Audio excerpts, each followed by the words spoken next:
Hello दोस्तों, कैसे हो आप। उम्मीद करता हूँ काफ़ी अच्छे होंगे और स्वागत करता हूँ मैं आपका अपने चैनल पर। तो दोस्तों, एसएससी की तरफ से एक नोटिफिकेशन जारी किया गया है। तो किन पोस्टों के लिए किया गया है, तो सबसे पहली जो पोस्ट निकल कर सामने आई है एमटीएस और दूसरी जो पोस्ट है वो हवलदार की है। तो ये जो वीडियो होने वाली है ये एक पर्टिकुलर पोस्ट के ऊपर होने वाली है और उस पोस्ट का नाम है हवलदार। बात क्लियर हो गई।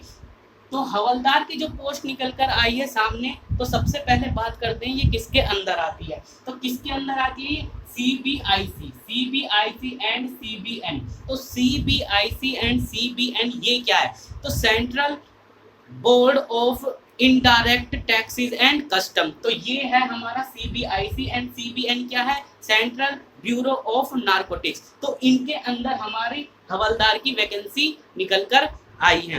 अब इनका काम क्या होता है, सीबीआईसी का और सीबीएन का, इनका काम क्या होता है, तो मैं आपको बता दूं, जैसे जीएसटी होती है, सर्विस टैक्स होते हैं हमारे, कस्टम होते हैं हमारे, तो इनको ये रेगुलेट करने का काम करती है। क्या करती है, रेगुलेट करने का काम करती है। तो बात क्लियर हो गई कि आपकी हवलदार की जो पोस्ट है ये किसके अंदर आती है। तो अब बात करते हैं हम कि आपके जो ऑनलाइन फॉर्म है वो कब से स्टार्ट हो रहे हैं या हो चुके हैं। तो ऑनलाइन रजिस्ट्रेशन कर सकते हैं आप इस पोस्ट के लिए, तो वो 22/3/2022 से, और जो लास्ट डेट रखी गई है इस फॉर्म को फिल करने की वो रखी गई है 30/4/2022, यानी अगले महीने की 30 तारीख यानी लास्ट डेट।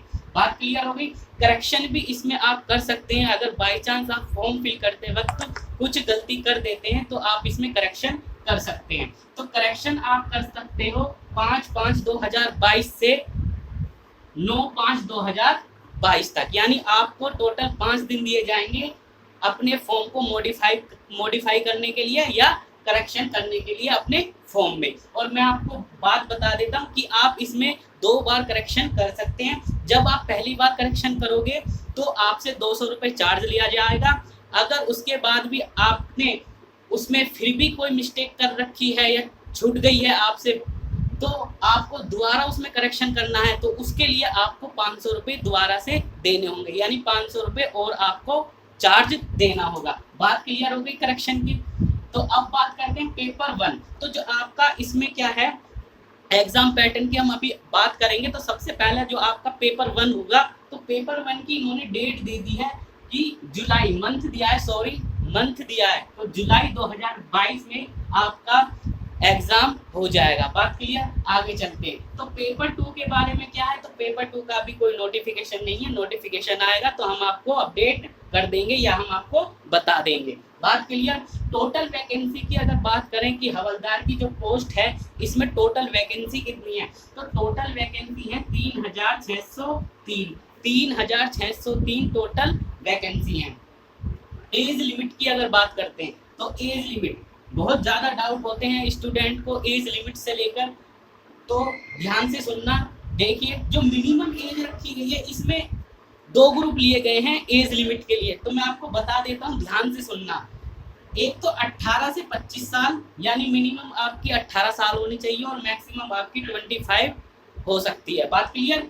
तो जो 18 से 25 साल हैं तो इनके लिए अब मैं आपको बता देता हूँ कि 2/1/1997, 2/1/1997 से जिनका जन्म पहले हुआ हो, ठीक है, पहले हुआ हो, कितना, 2/1/1997 से, और 1/1/2004 से 4 के बाद हुआ हो, तो वो इस फॉर्म को अप्लाई नहीं कर सकता। इन दोनों डेट के बीच में जिनका भी जन्म हुआ होगा वो इस फॉर्म को फिल कर सकते हैं। बात करते हैं। और एक बात और मैं आपको बता देता हूँ, जिनकी एज 18 से 25 साल है, जिनकी एज 18 से 25 साल है, तो वो एमटीएस के लिए भी एलिजिबल हैं और हवलदार के लिए भी एलिजिबल हैं, लेकिन किसके अंडर, हवलदार सीबीएन के अंदर। बात क्लियर आ गई। यानी अगर आप 18 से 25 साल के बीच में आते हैं तो आप एमटीएस के लिए भी एलिजिबल हैं और हवलदार के लिए भी एलिजिबल हैं, लेकिन किसके अंडर, सीबीएन के। ठीक है। तो आगे चलते हैं। अब जो दूसरा वो रखा गया है एज लिमिट, दूसरी एज लिमिट जो रखी गई है वो है 18 से 27 साल, यानी मिनिमम आपकी 18 हो सकती है और मैक्सिमम आपकी 27 साल। तो जो इस कैटेगरी के स्टूडेंट होंगे, यानी जिनकी 18 से 27 साल यानी 25 से ऊपर होंगे, जो तो इनको सबसे पहले मैं ये भी बता देता हूँ कि 2/1/1995 से पहले जन्म नहीं होना चाहिए और 1/1/2004 के बाद जन्म नहीं होना चाहिए। जिनका जन्म इन दोनों के बीच में है, इन दोनों डेट के बीच में है, वो इस फॉर्म को अप्लाई कर सकता है।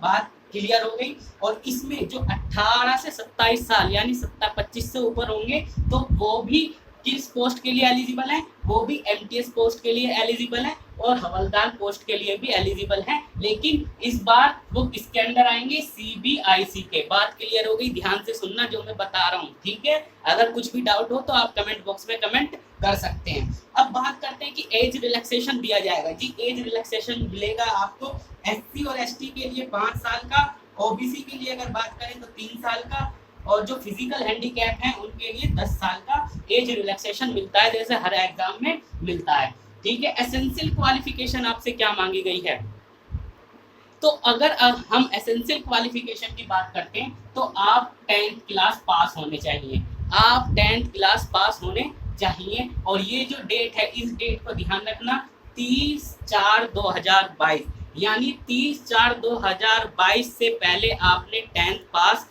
कर रखी होनी चाहिए, ये बात ध्यान रखना। तो यहाँ पर स्टूडेंट को डाउट हो जाता है और वो पूछते हैं सर हम 10th क्लास में पढ़ रहे हैं, क्या हम इस फॉर्म को अप्लाई कर सकते हैं? जी नहीं, वो इस फॉर्म को अप्लाई नहीं कर सकते, क्योंकि इन्होंने साफ साफ मेंशन कर दिया है कि 30/4/2022 से पहले आपने 10th क्लियर की होनी चाहिए। बात क्लियर हो गई।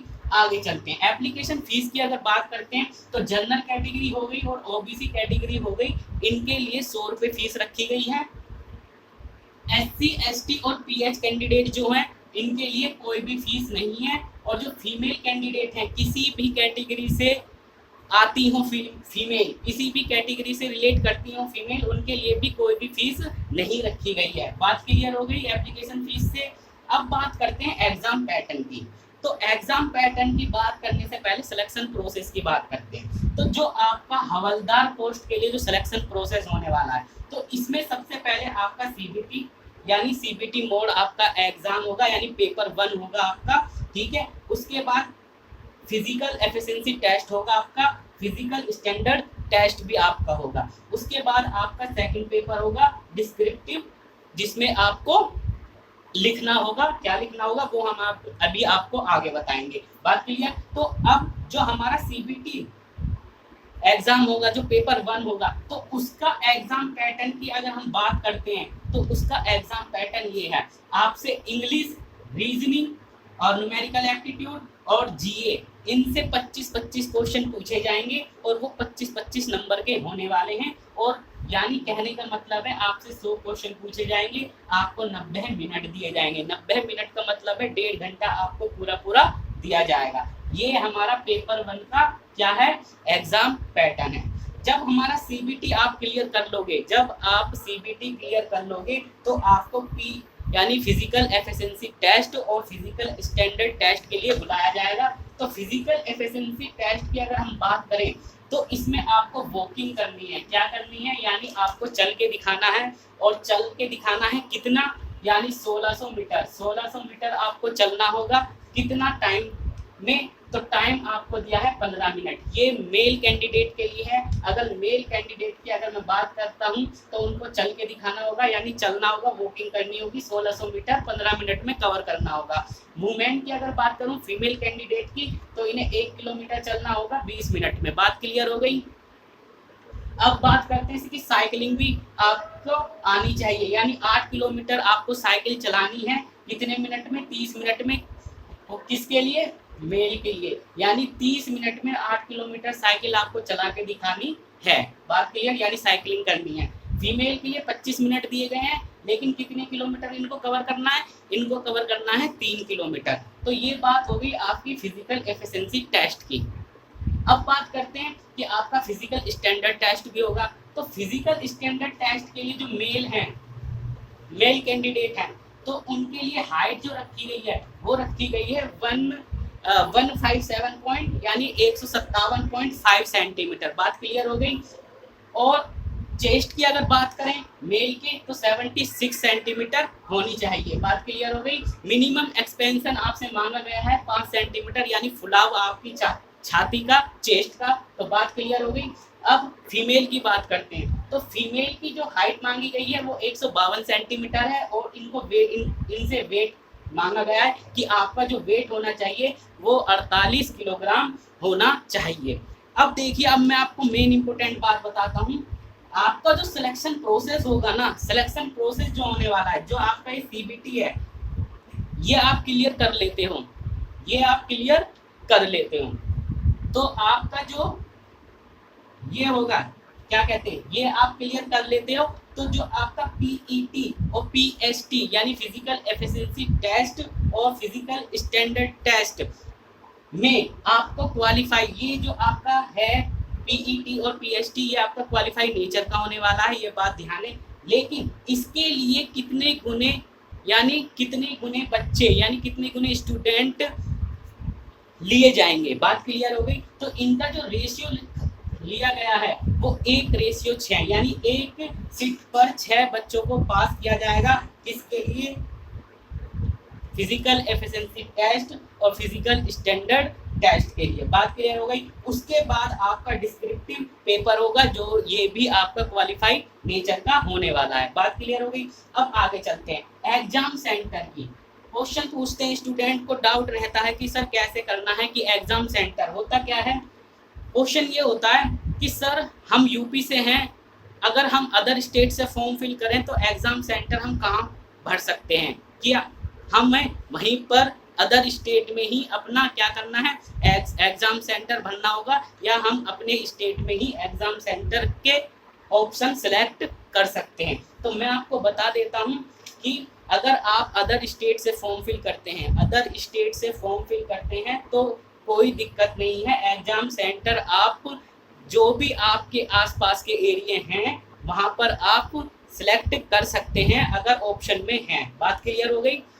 तो एग्जाम सेंटर का तो ये हो गया। अब बात करते हैं अदर स्टेट वाले। तो ये वही बात है जो मैंने आपको बताना चाह रहा था कि एग्जाम सेंटर अदर स्टेट। तो बात क्लियर। कितने फॉर्म भर सकते हैं, देखिए ये एसएससी ने निकाली है वैकेंसी। बात क्लियर है, क्योंकि बच्चों को डाउट है कि 2 पोस्ट है हमारी, एक हवलदार की पोस्ट है और एक एमटीएस की पोस्ट है। तो स्टूडेंट ये पूछ रहे हैं कि इन दोनों का फॉर्म अलग अलग फिल करना होगा या नहीं करना होगा। तो मैं आपको बता देता हूँ, ये कंबाइन है, कंबाइन वैकेंसी है हवलदार और एमटीएस की। तो आपको एक फॉर्म ही फिल करना होगा। बात क्लियर हो गई। एक फॉर्म आपको फिल करना होगा, लेकिन ध्यान से सुनिए। तो 2 पोस्ट हैं, तो एक तो हवलदार की है और एक एमटीएस की है। जिस पोस्ट के लिए आप अप्लाई करना चाहते हैं, अगर आपको हवलदार बनना है और किसी को एमटीएस बनना है, तो अगर जो आप बनना चाहते हो, जिसको आप प्रीफर करना चाहते हो इन दोनों पोस्ट में से, तो आपको ऑनलाइन एप्लीकेशन जब फॉर्म फिल करोगे तो उसमें आपको मेंशन करना होगा कि इस पोस्ट कोड दिए होंगे, वो आपको कोड फिल करने होंगे। अगर आप हवलदार को प्रीफर कर रहे हैं, सबसे पहले आप हवलदार बनना चाहते हो सीबीआईसी एंड सीबीएन के अंडर, तो आपको इसके सभी स्टेट के कोड आपको फिल कर देने हैं। उसके बाद आपको एमटीएस का। बात क्लियर हो गई। अगर कोई स्टूडेंट एमटीएस को प्रीफर कर रहा है तो वो सबसे पहले अपने एमटीएस के जितने भी कोड हैं, जितने भी स्टेट हैं, सबसे फिल कर दीजिए। उसके बाद आप हवलदार पर जाइए। बात क्लियर हो गई। तो दोस्तों उम्मीद करता हूं मैंने आपके सभी डाउट क्लियर कर दिए होंगे। अगर फिर भी कोई डाउट रह जाता है तो आप कमेंट बॉक्स में कमेंट कर सकते हैं, मैं आपके सभी कमेंट का रिप्लाई आपको जरूर दूंगा। अगर दोस्तों चैनल पर आप नए हैं तो वीडियो को लाइक कीजिए और चैनल को सब्सक्राइब कीजिए।